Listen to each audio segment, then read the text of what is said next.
नमस्कार and welcome you world affairs. मैं हूं प्रशांत धवन। नाउ श्रीलंका आज के समय सफर कर रहा है, ये बात आप जानते हैं। आपने वीडियोस देखी होगी ऑनलाइन, किस तरीके से लोग सड़कों पे प्रोटेस्ट कर रहे हैं, अराजकता फैल रही है और अभी भी बताया जा रहा है situation will get a lot worse, क्योंकि अभी महंगाई इन्फ्लेशन बताया जा रहा है कि श्रीलंका में 70% हिट करेगी। तो आम आदमी कैसे यहाँ पर सर्वाइव करेगा, कैसे ये लोग अपने घर चलाएंगे, it will be very difficult for the people of Sri Lanka. और यूएन भी यहाँ पर बात कर रहा है कि श्रीलंका का जो इकोनॉमिक कोलैप्स हो ही चुका है काफ़ी हद तक, आप कह सकते हैं, इस पर इमीडिएट ग्लोबल अटेंशन देने की आवश्यकता है। अब हम देख रहे हैं कि इंडिया अपनी तरफ से कोशिश कर रहा है। हमने ऑलरेडी श्रीलंका को करीब 30,000 करोड़ रुपए का लाइन ऑफ क्रेडिट प्रोवाइड किया है। उसके अलावा भी हम हेल्प कर रहे हैं श्रीलंका को वेरियस तरीके से। मगर बीच में क्या होता है, दुनिया की महाशक्ति यूएस ये मॉकिंग तरीके से श्रीलंका को ये कहता है कि श्रीलंका ने एक्चुअली बहुत ज़्यादा डंप बेट्स की थी ऑन चाइना और इसी वजह से ये यहाँ पर फंस गए। यहाँ पर आप देख पाओगे श्रीलंका मेड डंप, डंप होता है बेवकूफ़। श्रीलंका ने बेवकूफ़ों की तरह जुआ खेला चाइना पर, चाइना के लोन्स पर, और इसी वजह से आज के समय इनका ये हाल हुआ है। ये कहा है रिसेंटली यूएसए के सीआईए चीफ ने। और ऑब्वियसली श्रीलंका के सोशल मीडिया में इस स्टेटमेंट को लेकर लोग थोड़ा बहुत नाराज हैं। लोग कह रहे हैं कि ऐसी इनसेंसिटिव स्टेटमेंट इस टाइम करना क्या जरूरी है? क्या यूएसए ने अभी तक श्रीलंका की हेल्प के लिए कोई बड़ा स्टेप उठाया है? इसका आंसर वैसे मैं आपको देता हूं, कुछ नहीं किया यूएसए ने अभी तक। आप अगर देखो तो यूएसए ने टोटल श्रीलंका को प्रोवाइड किए हैं हेल्प के रूप में 12 मिलियन यूएस डॉलर। 12 मिलियन हो गए रफली, आप कह सकते हैं 90 से लेकर 100 करोड़ इंडियन रुपए। इसके मुकाबले में इंडिया 30,000 करोड़ रुपए की हेल्प प्रोवाइड कर चुका है यूएसए को। अपनी आर्थिक पावर के हिसाब से अब तक श्रीलंका को 2-3 बिलियन डॉलर तो एटलीस्ट देने चाहिए थे। मगर यहाँ पे मुझे कोट याद आती है American film maker activist Michael Moore की। इन्होंने ये कहा था कि अमेरिका की जो साइकी है, जिस तरीके से अमेरिका सोचता है, इनके लोग सोचते हैं, उसमें मेन आपको चीज़ मिलेगी राइट टू प्रिविलेज, कि हम दुनिया में टॉप पे हैं। एक सेंस ऑफ एंटाइटलमेंट के हम जो कॉन्फ्लिक्ट है, जो दुनिया में प्रॉब्लम्स हैं, ये सॉल्व करेंगे। अगर हम वायलेंस यूज़ करते हैं तो वो जस्टिफाइबल है, वो ठीक है। और कहीं ना कहीं देखिए अमेरिका की सोच में, इनके काम करने के ढंग में आपको एरोगेंस बिल्कुल दिखेगी। और एरोगेंस यहाँ पर भी दिखी है। सीआईए के चीफ ने बात गलत नहीं करी, मगर एक बात करने का तरीका होता है, टाइमिंग होती है, वो मैं कहूंगा थोड़ा सा ऑड है। नाउ हम डिस्कस करेंगे इस वीडियो में कि पेरिस क्लब क्या है, सीआईए चीफ चाइना को यहाँ पे टारगेट क्यों कर रहे हैं और यूएस यहाँ पर क्यों चाहता है कि इवेंचुअली दुनिया चाइना से दूर होकर वापस पेरिस क्लब पर फोकस करे। मगर आगे बढ़ने से पहले आपसे क्वेश्चन पूछूंगा। अब ये बात ऑफिशियल हो चुकी है, who will be the 15th president of India? ये है यहाँ पे आपकी ऑप्शन, यशवंत सिन्हा, द्रौपदी मुर्मू, रामनाथ कोविंद या फिर none of the above. Comment section में करिए उत्तर, सही आंसर आपको मिलेगा वीडियो के अंत में। ऑलराइट, सो यहाँ पर आप देख पाओगे ये है CIA chief. CIA chief USA में बहुत पावरफुल होते हैं। पर्सनली मेरा मानना है कि प्रेसिडेंट और सेक्रेटरी ऑफ स्टेट के बाद in terms of power CIA chief ही आपको मिलेंगे। काफी बार रिपोर्ट किया जा चुका है कि सीआईए का नेटवर्क है फोन टैप करने का, इंटरनेट के थ्रू लोगों पर निगरानी रखने का। सीआईए बेसिकली ना सिर्फ यूएस में, पूरी दुनिया में कहीं पर भी किसी पर जासूसी कर सकती है और उस आदमी को पता भी नहीं लगेगा। और रिसेंटली सीआईए के जो चीफ हैं, जिनका नाम है बिल बर्न्स, इन्होंने चाइना के बारे में बहुत सी स्टेटमेंट दी। पहले तो ये कहा कि इनके हिसाब से आने वाले कुछ सालों में चाइना टेक ओवर कर लेगा ताइवान का। ये बात मैं भी आपको कह चुका हूँ, बहुत ऑब्वियस बात है, it is bound to happen. हालांकि इन्होंने यहाँ पर यह ऐड किया कि जो रशिया का डिजास्टर हुआ है यूक्रेन वॉर में, ये देखकर चाइना काफी कुछ सीखा है और मोस्ट प्रोबेबली चाइना ताइवान में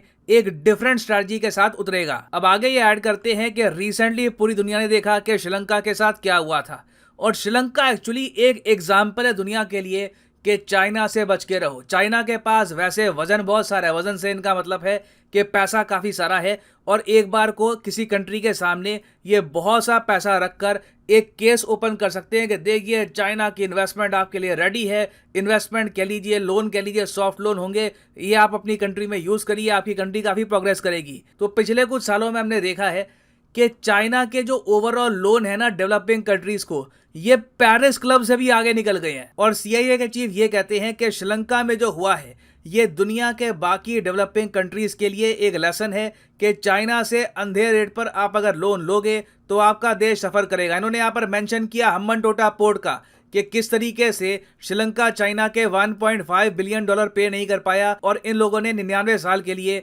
अपना पोर्ट गिरवी रख दिया। तो ये बात ना सिर्फ CIA के चीफ, इवन USA का मीडिया बार बार दोहरा रहा है। यहाँ पर आप देख पाएंगे वॉशिंगटन पोस्ट का आर्टिकल है, चाइना का बड़ा हाथ है श्रीलंका के इकोनॉमिक क्लैमिटी में। अब चाइना की आलोचना करते करते US यहाँ पर एक क्लब को प्रमोट करता है। इस क्लब का नाम है द पेरिस क्लब।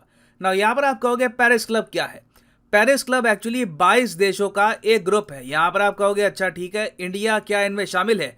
इंडिया एक ऑब्जर्वर कंट्री है पेरिस क्लब में। 2019 में इंडिया बना था यहाँ पे ऑब्जर्वर कंट्री, मगर फुल फ्लेजेड मेंबर अभी इंडिया बना नहीं है। फ्यूचर में कोई बड़ी बात नहीं है कि खुशखबरी आ जाए और इंडिया बन जाए एक प्रॉपर मेंबर पेरिस क्लब का।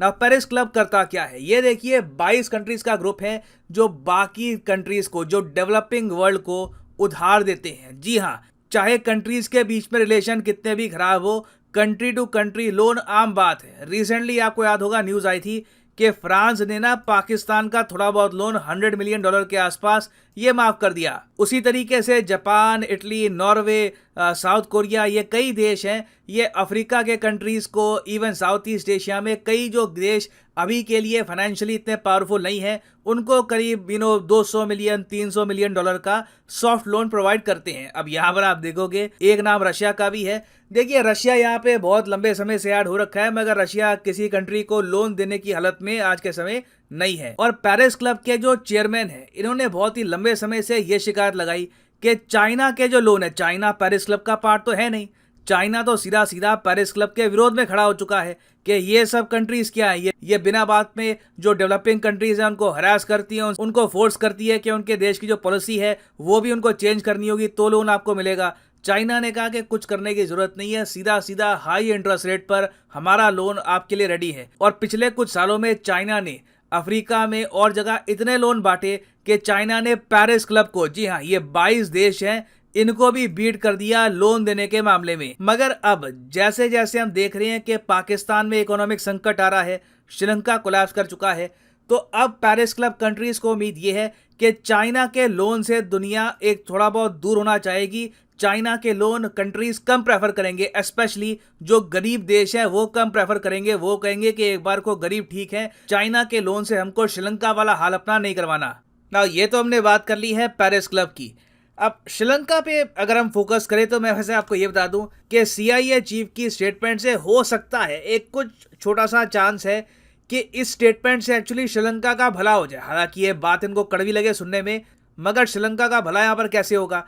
देखिए श्रीलंका आज के समय आर्थिक संकट से प्रॉपरली तभी बच पाएगा अगर चाइना ने जो इनको लोन दे रखे हैं वहां पर चाइना कुछ इनको छूट प्रोवाइड करे। ये कहे कि जी अभी 400 मिलियन, $500 मिलियन जो है वो अभी आपके माफ हो गए, आप अभी ये जो लोन है रीपे प्रॉपरली कर नहीं पाओगे। और जिस तरीके से US आलोचना कर रहा है चाइना की इस इशू को लेकर, मैं सरप्राइज नहीं होऊंगा अगर चाइना अचानक से श्रीलंका की हेल्प करता है सिर्फ अपनी इमेज बचाने के लिए, क्योंकि चाइना ने अपने जो ग्रैंड प्लान्स हैं वन बेल्ट वन रोड के लिए ये भी ड्रॉप किए नहीं है। तो बेसिकली अब आज के समय प्रेशर चाइना पे है, क्या ये लोग श्रीलंका की हेल्प करके अपनी इमेज थोड़ी बहुत क्लियर करेंगे, या फिर अब चाइना ये मान के चल रहा है कि श्रीलंका को बचाना बहुत ही मुश्किल है, एक बार को इस कंट्री को डूबने दो, इसमें चाइना की इमेज का भी अगर लॉस होता है तो इसको भी ये लोग झेल लेंगे। It will be interesting to see कि इवेंचुअली यहाँ पर होगा क्या। नाउ वापस आते हैं अपने प्रश्न की तरफ कि इंडिया की 15th प्रेसिडेंट कौन होंगी, तो सही उत्तर यहाँ पे है ऑप्शन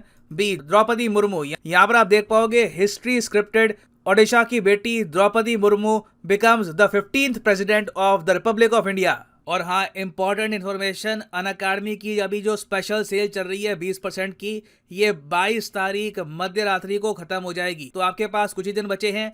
कमेंट सेक्शन में जाओ, अगर आप कोई भी एग्जाम है, किसी भी एग्जाम की तैयारी कर रहे हैं, IIT, NEET, bank, SSC, UPSC, आप परचेज कर सकते हैं अनअकैडमी के क्वालिटी कोर्सेज। यूजुअली डिस्काउंट होता है 10%, आजकल ये डिस्काउंट चल रहा है 20% का। तो फॉर एग्जांपल अगर मान लो आप प्रिपेयर कर रहे हो let's say for UPSC, click करिए UPSC पर और यहाँ पे आप परचेज कर पाओगे UPSC का कोर्स। और अगर मान लो आप अभी एक कॉलेज स्टूडेंट हो, टाइम है 2-3 साल का, आराम से आपको 2025 के आसपास एक अटेम्प्ट देना है यूपीएससी का, तो जो 36 महीने का कोर्स है ये भी आप कर सकते हैं परचेज। मगर जो प्राइसेस यहाँ पर लिखे हैं पे करने की आवश्यकता नहीं है। यूज करिए कोड PD10 और यहाँ पे आप देख पाओगे सीधा 20% आपको डिस्काउंट मिलेगा। 22 तारीख को ये सेल खत्म हो जाएगी। So use the code PD10 and save your hard earned money. इसी नोट के साथ ये है वीडियो का। Thank you for listening and as always God bless you all.